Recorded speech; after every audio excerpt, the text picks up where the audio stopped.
Hi, welcome back to the Raising Rock podcast. I'm Elise and I am your host. I have a feeling I'm going to say this a lot in my podcasting career, Lord willing, however long that lasts.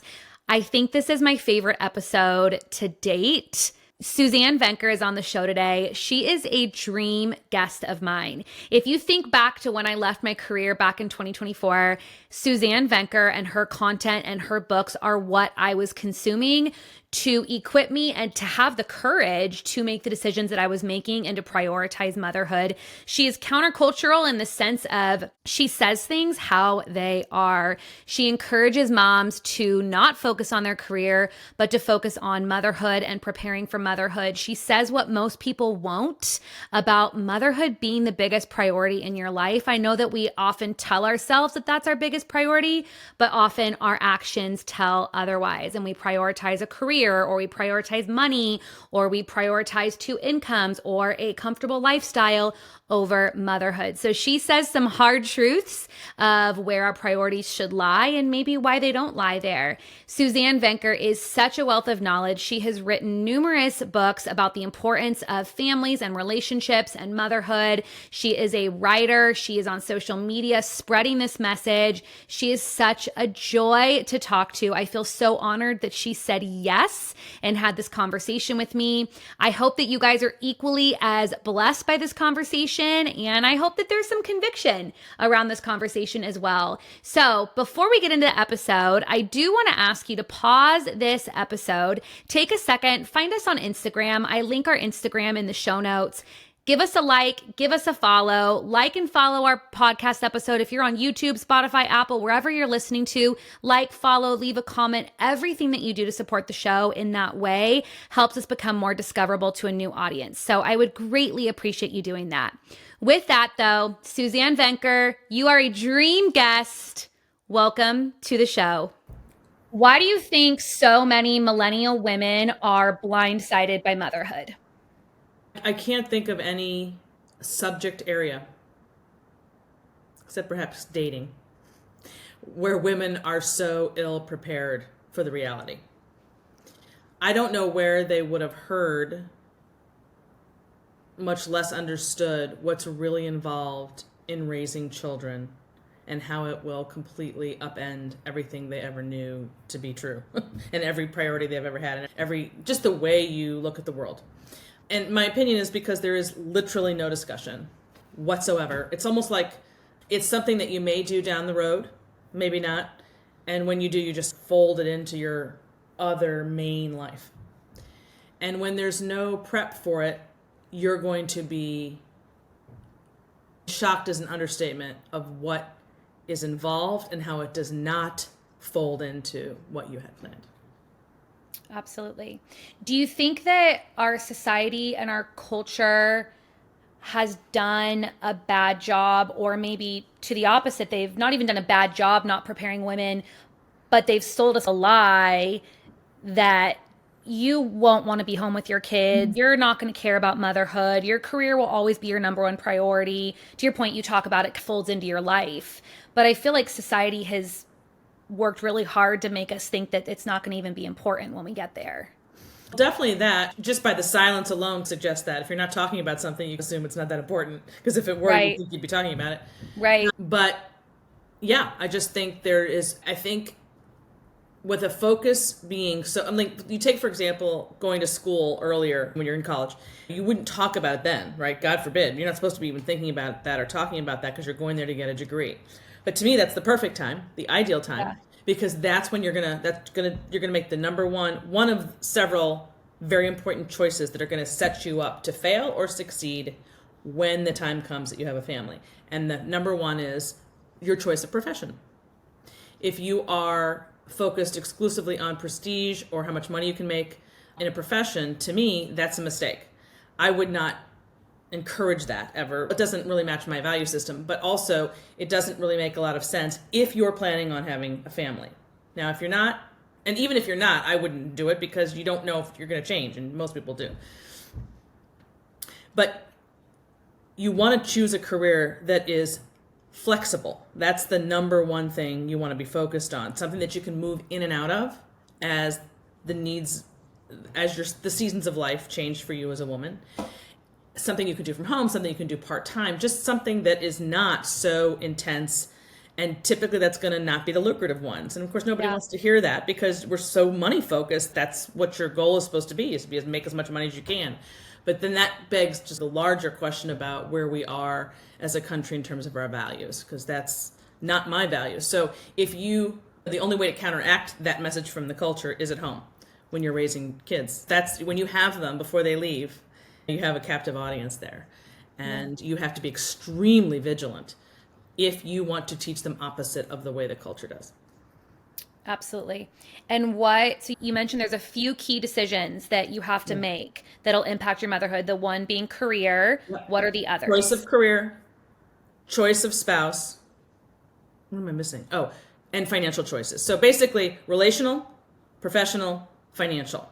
So the professional is choosing a career based on its flexibility, not on how lucrative it's going to be. Because, and not only just how lucrative, but if it's a really intense type of job, chances are you're not going to be that interested 10 years later in being as intense about it as you were when you were 22. That's another super common thing, because you just change and you're. So professional. And then relational, your choice of partner is your single most important decision of your life. We can come back to that. And then financial. Financial is huge. So there are so many ways to prepare oneself to be able to live on one income later, which is really the overarching problem that young couples, or mothers specifically, complain about, is that they want to be home and they can't. The time to plan for that is long before you ever have a child. And how are they going to know that if the culture's not going to teach it? So the only place you're going to get that is from your mom or your dad. Plan in advance for being out of the workforce. Just assume that you will. Even if you think you won't, you can't hurt by planning for it, because then you end up with extra money if you don't, right? But chances are you will. So that means marrying somebody who has a stable job. He doesn't have to be rich, but he has to be on his way professionally and can bring home a paycheck every 2 weeks without fail. So that's getting harder for other reasons. We can talk about that if you want, but that's who you're going to marry is a big deal. And then while you're working, which presumably most people will be doing up until the time they have kids, don't get comfortable living with two incomes. Yeah. If you're in a relationship and or married but not kids yet, go ahead and start living on one income and socking your income away, so that when the time comes, you're not, oh my God, what do we do now? But you've been doing this all along. It's not a shock, and you've planned in advance that you have a stash there that you can then live off of with his salary while you're home. We live in Southern California, and we're not in Encinitas, but Encinitas is a neighboring town to us. We're like two towns over. And I just saw the other day that Encinitas is the #1 most expensive place in the U.S. The average home price is $1.8 million. And everyone, I shouldn't say everyone, there are plenty of stay-at-home moms, but more often than not, women are working because they want to buy a home, and you need two incomes to be able to afford a home here. Yeah, you have choices. Choices. The choices are you don't live there. That's not the place for you to live. Yeah. Which is hard because it depends. Why are you there? If your whole family's there, unquestionably, that's going to make it harder. There's renting. That's another option. There's moving 30 minutes farther out and commuting. There really are options when you're up against the wall. Nobody has to live in a place with a 1.8 million average. That's just silly. It's silly. And chances it's are, beyond silly. What's that? It's beyond silly. It's crazy. Who the heck can afford that at any age? It's thinking outside the box and accepting the limitations of what you have in front of you at that time.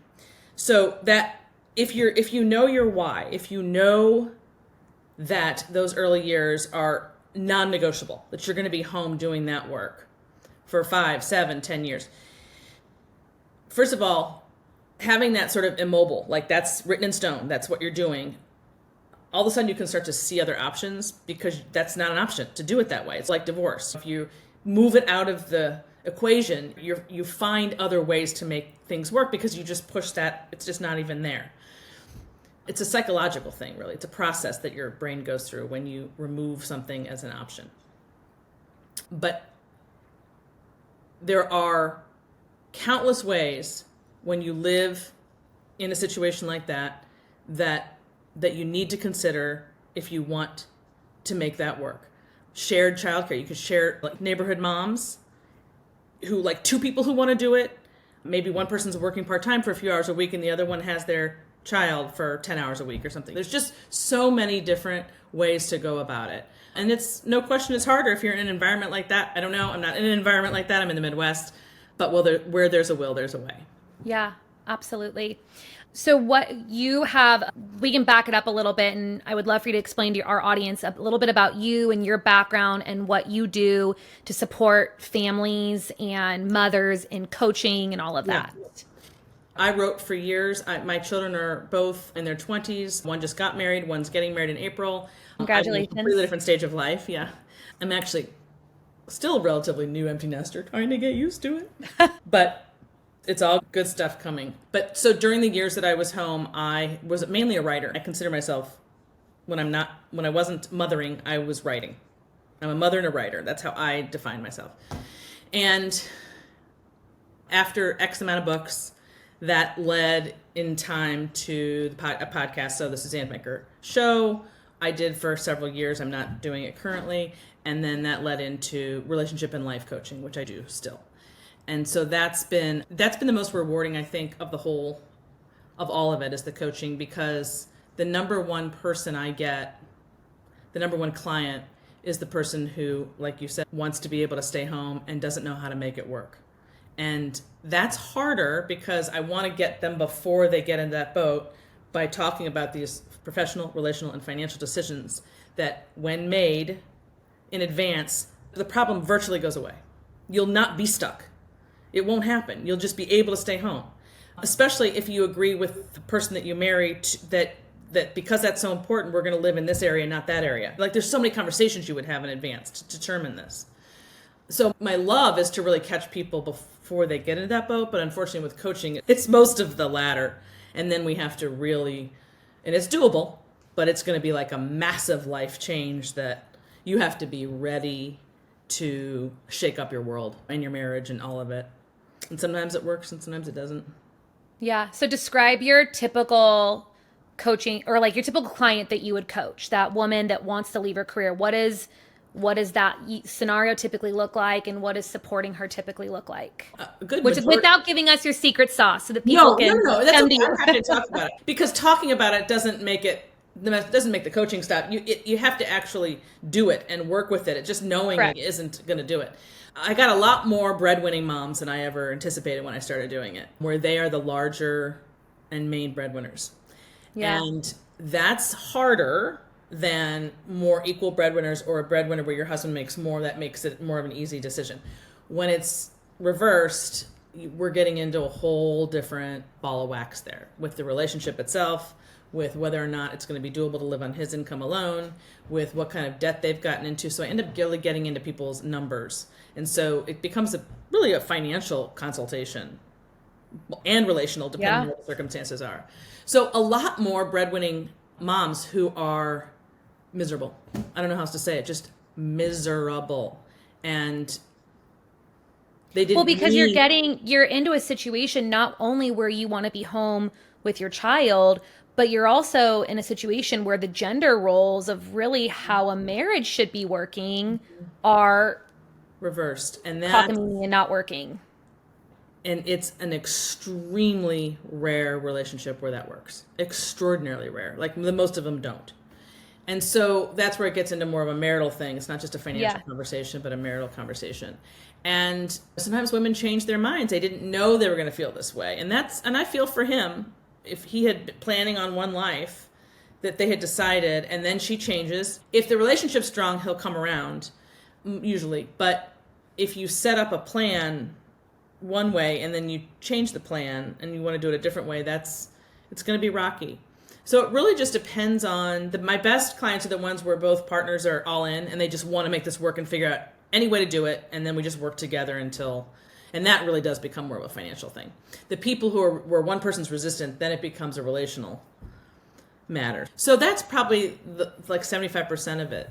The other clients are younger, they're in their 20s and they're trying to set things up right. And that's really satisfying in a different kind of way, because I can get to them earlier and help them prepare for and plan for that. The problems that those folks have mostly is that they have no support. Yeah. So they want me just strictly, if for nothing else, just for support, and to hear somebody say, you're doing the right thing. Here's how you do it. Here's what I did. Here's what you should do. Here's how to do it.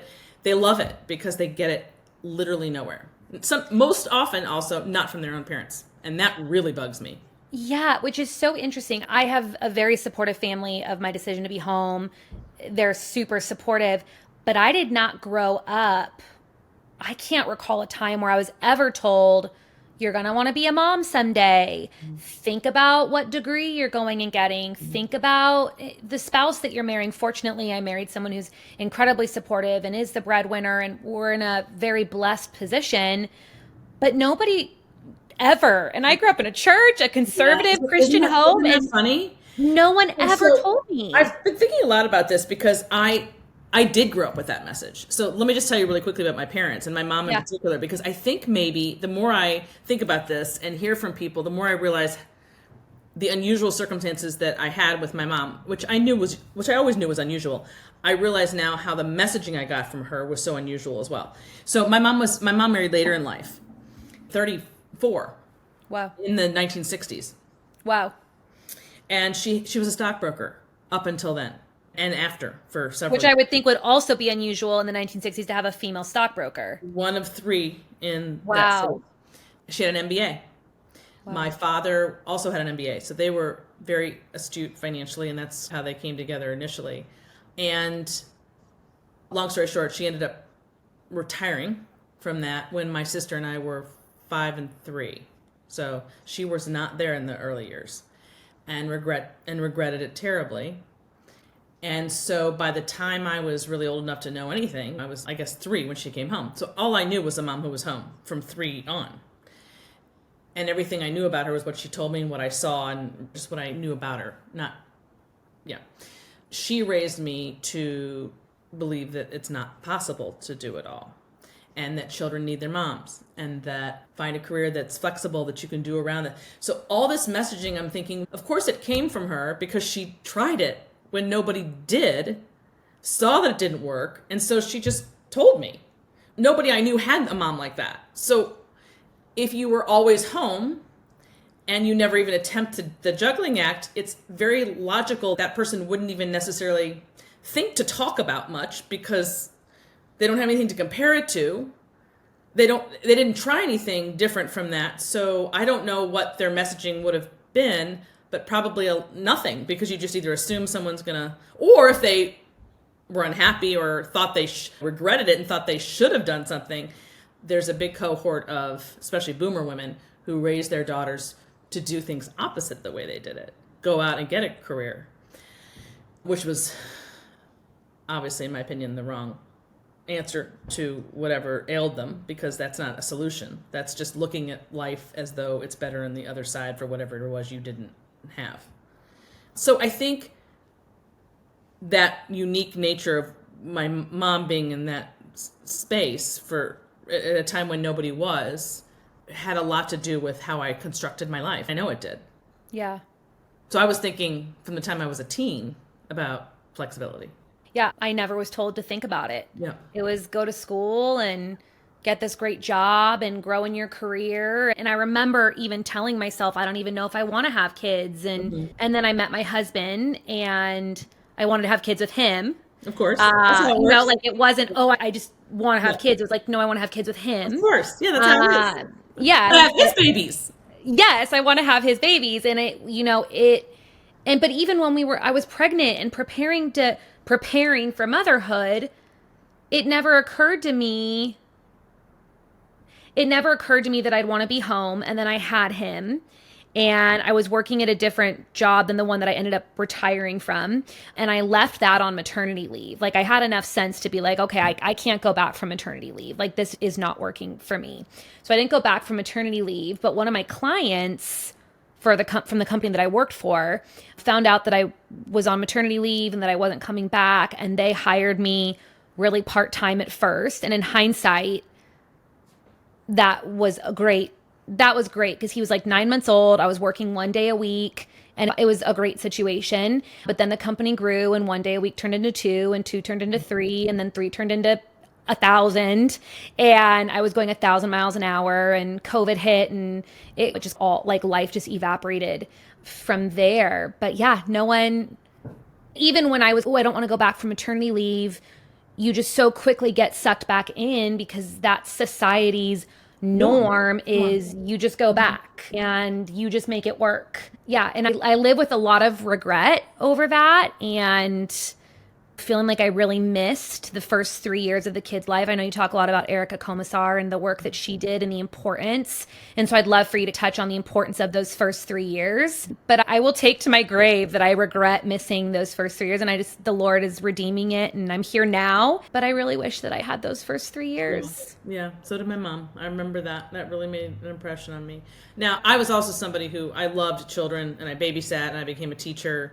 So children were my life anyway. So it wasn't my daughter likes to say, it's not like you had to choose between something totally different from motherhood, which is true. And that would be harder, unquestionably. And that was my choice. My choice was head of HR executive, head of HR and nonprofit and all these totally different things to now being home with my kids. It couldn't be polar opposite ends of the spectrum. And of course that's harder. Yes. That would be silly for me to not concede to that. Those are those moments in life, and that's not the only time that a person has to make these really hard decisions like that are painful, and you at the end of the day are really looking inward about what you want and what's most important and what kind of lifestyle you want, and then accepting the trade-offs. That's really what it always comes down to. Again, it's never phrased in this way, and it should be. Life is a series of trade-offs. There is nobody, male or female, who doesn't have to make them, and there's no choice that you can make in life that doesn't have a set of trade-offs. So that's why the whole having it all concept is flawed from the get-go. It doesn't exist. It's not real. Every single decision you make, you're turning towards something and away from something else. The only way to be good with that is to really know what you want and why you're doing it. Yeah.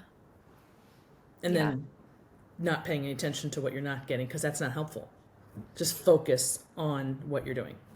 And how do women get that? How does like a young woman or maybe somebody who has only one child and wants to have more, how do women get that knowledge of what do they really want and how to work for it or make changes in your life to get there if society isn't normalizing it, if society is actually normalizing the opposite of that? How are women getting exposed to this content? It's very hard. You have to surround yourself with like-minded people, and that can be difficult to find, but I don't see any way around it, especially if you don't have family that's supportive. Because to me, I would just say, just stick with your family. If they're supportive, you're good. But if you don't have that, you have to create a community of like-minded people. And there are ways to do that. But at the end of the day, surrounding yourself with people, that also is countercultural, because the idea is you're always supposed to be like with people who are opposite of you. Or people do best when they feel understood and they feel that there's camaraderie and that they're part of something more than just themselves. And the greatest problem today with this whole subject is that women are trying to mother alone in a vacuum by themselves in a house. That's not how it's meant to be. That's why it's so important to understand the significance of support and community for both marriage and motherhood, which is what Erica, as you brought up, Erica Komisar is doing and what I'm doing. Providing that, because there's so little of it. Yeah. And tell me, you brought back up Erica Komisar, which reminded me, tell me why it's so important for moms to be there in the first 3 years of the baby's life. So many people think that the early years are just about changing diapers and giving them food. That is, as hard as that is, actually, that can be very difficult. It's the easy part. Yeah. I could not agree more with that statement. Yeah. I look back, I'm like, it was so easy to parent a newborn. Yeah. Parenting is hard when they're older. Yes. And then throw a couple more in there. Yes. One really is a piece of cake. Sorry, I hate to say that to the people who have only one, but... Oh, when I have just one for like a couple hours, I'm like, why did I ever think that I was busy when I had one child? No, that was a cakewalk. Although at the very beginning, it is all consuming where you can't even take a shower. So it does throw you into for a tailspin. But so here are the basic needs in those early years. Okay. First of all, let's just go with with one that doesn't get a lot of attention. Sleep. teaching a new human being how to sleep, they don't come into the world knowing how to do this. Sleep is like, it's so critical for our physical and mental health. And you know this from being with a child who is notoriously sleep deprived and what his behavior is compared to a child over here, or on a day when your child has all the sleep he or she needs, and how lovely that child is. Yep. Because it's natural to be lovely when you've slept, and it's totally normal to be a nightmare when you haven't slept. And it's not your fault. Your body is literally reacting. So the whole sleep thing gets no focus, and it's actually like 50% of your job is teach them how to sleep and getting those rhythms right and being there physically to make sure that it happens. And so if your kids are in daycare, or if usually daycare is the only main problem. If you're with an alternate caregiver, that can work, sure. But daycare, it won't, because you can't function according to your own schedule. You have to do what is best for the daycare. So sleep is huge. How to eat, also huge. All those tastes that we develop start then. And it's time consuming. And when they don't like it the first time or the second time or the third time, it might be the fourth time before they develop the taste for it. So teaching a baby or toddler how to eat and sleep, half the job is that, right? And you have to be there to be able to do that. So that's number one. But the other big issue is the emotional, and that's where Erica comes in. Her work is the emotional component and the emotional development and attachment. And we're a society where we like to point to something, oh, I got an award, I got a grade, I got a paycheck, and not understanding the significance of things like emotional development, which lead us up to where we are today, even with the mental health problems that children and older young adults are having. But it starts when you're young, and that is that in order for a baby or a human to become emotionally resilient, he has to know that his caregiver is responsive. And that means consistent and there and attaching and focused on him or her. And when that's broken, he or she doesn't know what to expect. So then you'll end up with behavioral issues, because it's really the consistency that's so key really throughout childhood for raising kids, but especially in those early years. Consistency is everything. Their ability to know that you're going to be in the exact same space the next day, and that you're even keeled and not frantic and which a lot of who wouldn't be with the way homes are being run today. Yeah. So those early years, so much is going on that you can't quantify, but it's in the air and it's happening every single day, and it's a psychological process, if that makes sense. Yeah, absolutely. And attaching to one person who has devoted their time to you stays with them for life. So some would hear you say that and say, I have a great daycare that my kids go to. They take naps. They try new foods. They're with a consistent caregiver. What is your response to They're that? just wrong. It just doesn't happen that way. They're getting crappy information.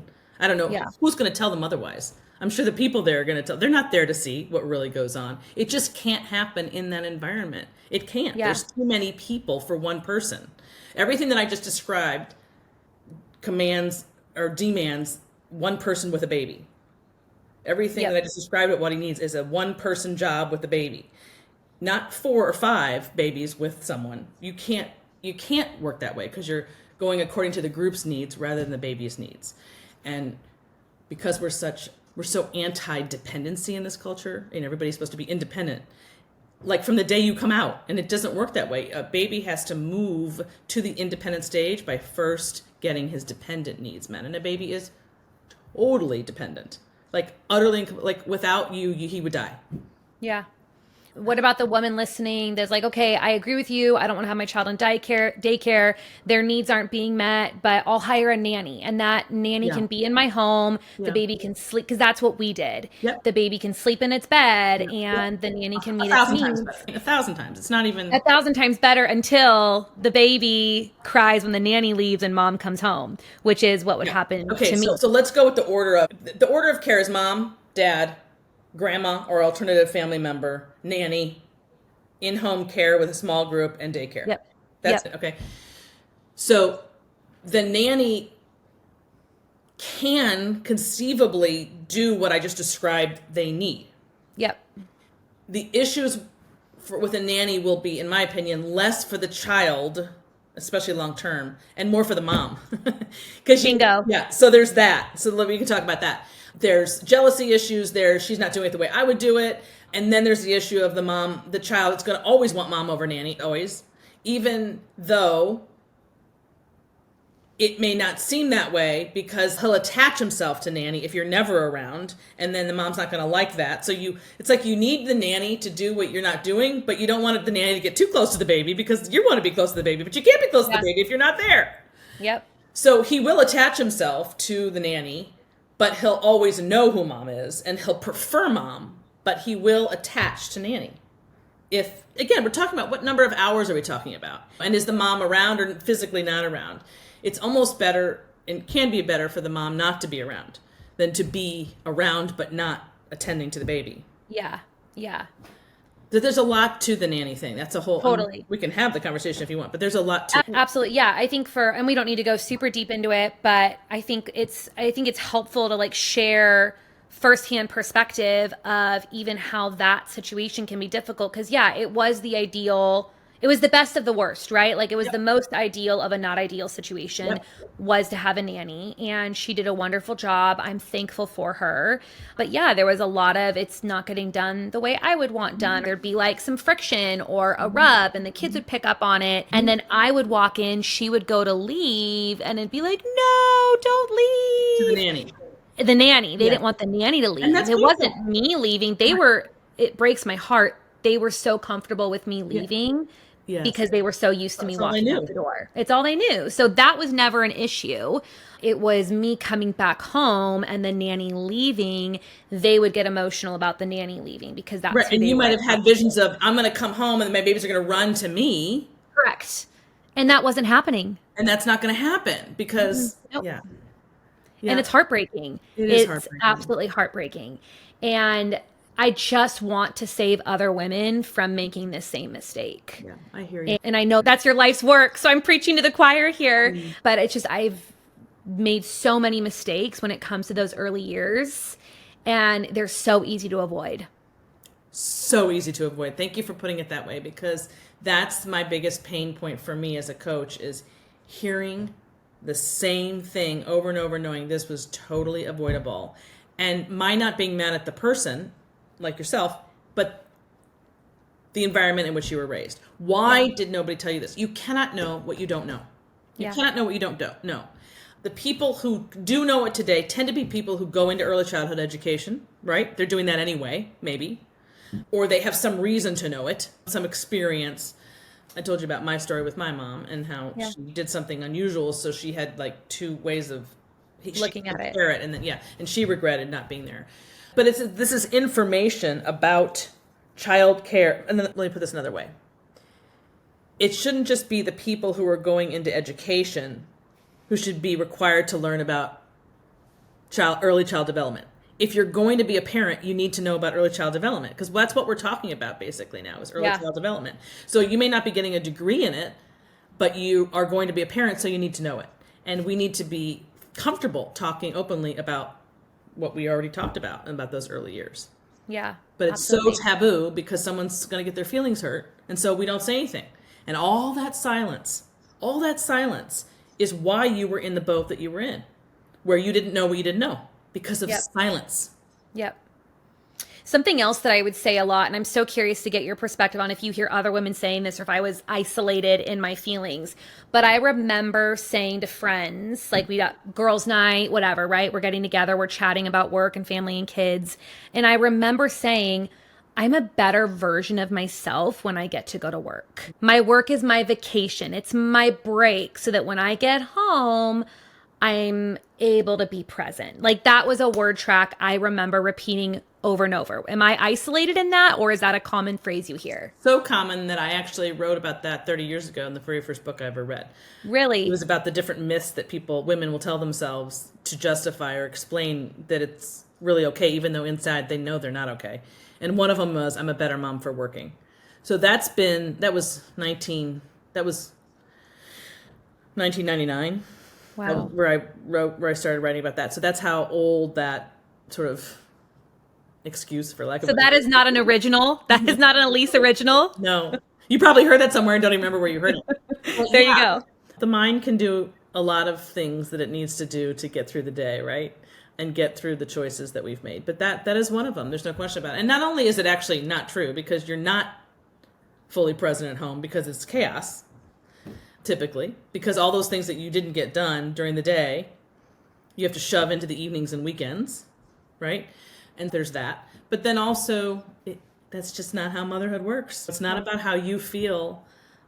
It's an idea that women have been taught that if they're home, if they really love what they do and they're home, they're going to be missing this big thing, and it's going to permeate their whole home, and their children are going to know this, and their children are going to be like, you really should go to work because you're a much happier person there. I'll just stay. Like, if they could speak, that they would say that, and it just doesn't work that way. It's a very selfish approach to motherhood. I'm going to be better. I'm going to enjoy things more versus what does my child need? I was thinking so much about what Elise needed. Right. I wasn't thinking about what Luke and Ben needed. No, 100%. 100%. Subconsciously. Like, of course, I thought I was thinking about what they needed, but in reality, I can look back now and call it for what it was. I was thinking about what Elise needed. Yeah, no question. No, yes. What are some other myths? You said there was myths that you wrote about that women tell themselves. Give us a couple off the top of your head. At the time, it was all of it. They say it today too. All mothers have to work. There's no other way to survive financially. And that's just not true. Tell that to the millions of people who are doing it and making it work on a very small salary. Yeah. Most choices that we make in life are really just choices. Very few people are up against the wall. Like, for example, if you're a single mom, you're up against the wall. Truly. You have to do it. Truly. There is no choice to be made. So moving that group aside, because that's not a choice at all. It's up against the wall.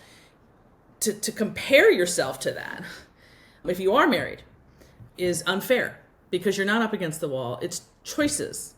And again, going back to what I said before, all choices have trade-offs.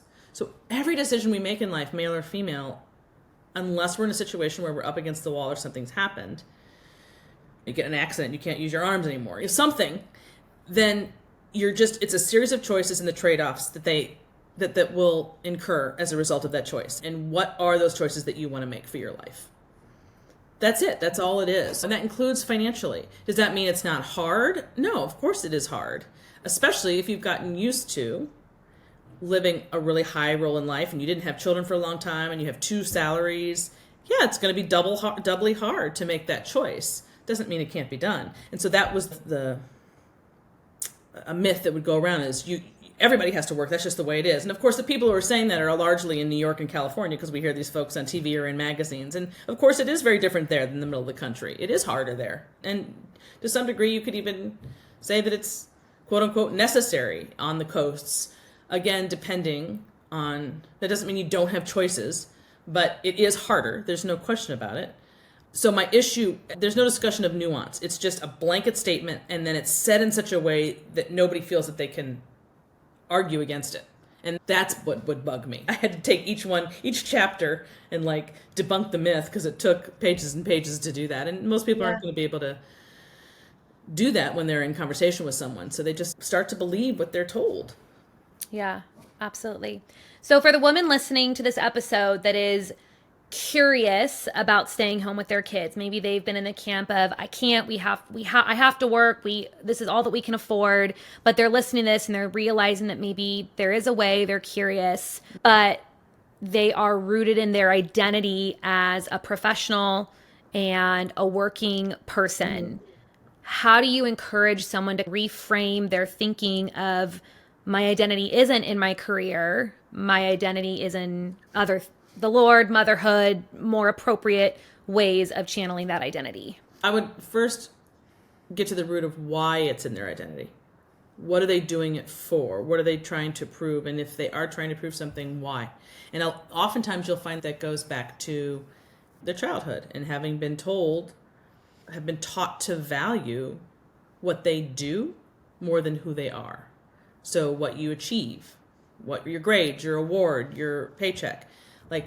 So much of that is, I believe, rooted in your childhood. If you get that message early on, that's very hard to to get out later, but it's important to circle back as to why you are the way you are. Why do you think the way you do? Have you ever stepped back to consider there's another way of moving through the world? So I know that's a little more existential, but it gets to that point when you have your identity rooted in something.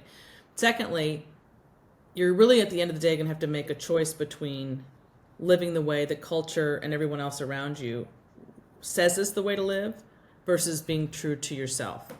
So I often suggest that people, what's the worst thing that can happen if you quit your job and go home? What's the worst thing that can happen?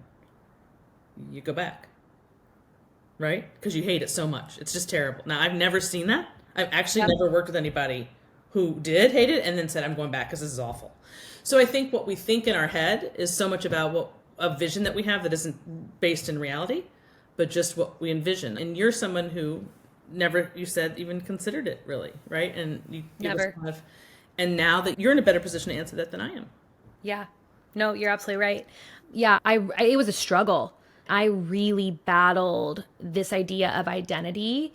Timeline wise, Benji broke his leg in February of 23. So I was on leave for 3 months with him. I went back June or July of 23. I didn't resign until September. So it was 2 months of being back to work, knowing that life was so much better when I was home with my kids, but massaging out the logistics of what is this actually going to look like when I go to resign? What does our finances look like? What does our home life look like? All of that.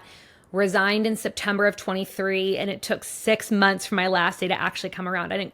My last day wasn't until February 1st of 24 because they kept trying to extend, just do this and we'll give you this bonus and stay on a little bit longer. And in that whole time, I really grappled with my identity being in my career and in the affirmations that I got from my peers in the workforce. Because being at home, my kids aren't high-fiving me being like, thanks, Mom, you did a great job today. No. That snack you made me really hit the spot. There's none of, they're getting a little older, so I actually am getting some of that now. They'll really sweetly be like, thanks for making dinner. And so I'm starting to get more of it at the time. And most of the time, it's a very thankless role. So to go from being in a role where I'm highly admired, highly praised, always told how good of a job I'm doing, to a role where no one says thank you, it was a huge identity struggle. I can imagine. And the really only thing that comes in handy there is knowing that we live in a world where everything is, you do it and you get this pat on the back or the paycheck or the yada girl or whatever. But the things the work that you do that doesn't have that is an investment that's long term, and you have to be good with not needing the pat on the back. Yep. And know that there's going to come a day when what you do get is so beyond any paycheck you could ever get, whether it's in the form of a comment or something that happens or just the peace in the home, or you just have to have the faith and be good with not needing that and know that you're going to get rewarded in a way that is so different. Yeah. And I'm experiencing that. I am firsthand walking through now. It's been a year and a half, almost 2 years, where I'm starting to get compliments from others about my kids' behavior. Oh, your son was... Perfect example. I used to get that all the time, and that was huge. I forgot about that. That's how long it's been. Oh my gosh, it touches your heart. Oh yeah. In a way that no accolade at work, no money could ever touch. And if I wasn't home with them, I would not, I don't think those behaviors would be happening, because I think those have been developed because of my time investing in my children. But say they were able to develop those behaviors without me being present, I wouldn't be the one to get to hear that, because they'd be with somebody else. That's true too. And so not only are these behaviors and these character traits and these values being developed in them, I'm getting to watch them become, I'm raising adults. I'm not raising kids. I'm raising future adults. So I'm watching them become. That's a great example. That's perfect, because you're right. That was probably my greatest reward during those early years. By early, I mean like the first, say, 8 to 10 years. Yeah. Maybe first 8 years. That was pretty frequent. And I took it. I'm like, thanks. Yeah. I wasn't like, oh, they just came out that way. No. I've been doing this very proudly from day one. Day out, and no one tells me thank you. Yeah. So I was good with it. Keep them coming. Yeah, totally. Yeah, that's work, and that's what quiet work, behind the scenes work. You have to be a bigger person and not need those accolades. Yeah. And do the work in quiet, and then when it comes. It's just a completely different way of moving through the world, isn't it? It's so countercultural because everything you post on social media, even if you're an introvert, you're posting on social media. How many likes am I getting? How many people are watching? It's everything in life comes back to metrics and how good you're doing and how many people are looking at it and how many people are watching. But with raising kids, it is a thankless job, and the real work is when no one's watching. The real work is when no one's watching. And I want to say, if you could just rewind 50 years when women were supposedly miserable at home, what did they have that we didn't have, that we don't have today? Or what do we have that they didn't have? No, what do they have that we don't, that women, mothers don't today? Each other. Oh, community. Yeah. Yep. It's so vastly different. It's like it's so much harder to do it today without that. And you didn't hear them. They knew that you don't get accolades from the work you're doing at home. It was nothing to compare it to. So they just knew that. I just think they were so much better off in this realm, in this one realm. So what we did to overcorrect has just gone, like, that's what we do. We go to one extreme to another. I would love a world where it doesn't have to be one or the other, which is why the whole trad wife movement bothers me a little bit, because while I respect it, I have no issue with it. That's great. Most people aren't going to do that. And I don't want that to be like career woman, trad wife. Like, no, most of us are in this middle ground, right? There is a healthy in between. There is. There is a healthy in between. You don't have to be completely one or completely the other. Mm-hmm. And I think where I'm sitting right now, and not that I'm a model for what other women should be doing, I'm not implying that whatsoever, but I think the shift for me that I needed to have happen, that the Lord really worked with me on, was my career served me. We weren't doing it because we needed the double income. We weren't doing it to put food on the table. We were doing it because it served my ego. And what I'm doing now with Raising Rock, it's really been built to help equip me to raise children of character and virtue. And in my journey of trying to figure all this out for myself and my kids, I'm like, maybe someone else will learn with me. But the heart behind it is rooted in what is best for my kids and what is best for my family. And they're doing it right alongside with me. Yeah. And so again, I'm not saying that I'm a model for what women should be striving for, but it's been the mindset shift of this career is not to serve my ego. This thing that I'm doing is for my family. Definitely. Absolutely. And doing something useful with the struggles that you've had to help other women do the same. Yeah. And that's what I did actually when I was at your stage. We didn't have podcasts, so I was just writing. I just wrote whenever I got a chance. So I wrote.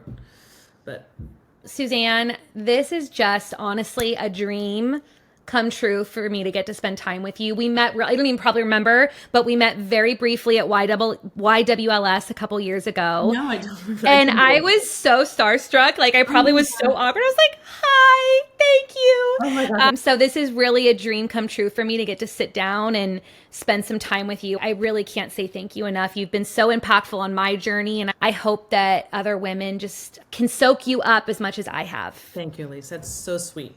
Very you. Where can people find you? I know you said you're taking a break from your podcast. Selfishly, I hope that's not permanent. But where can people find you in the interim? It's just my name, Suzanne, SUZANNEVENKER.com, and everything's housed there. It's going to take you right over to Substack right away, because that's a place now. That's the only kind of place where I am these days. Okay. Awesome. Wonderful. Thank you again. I so appreciate your time. Thanks, Elise. Take care.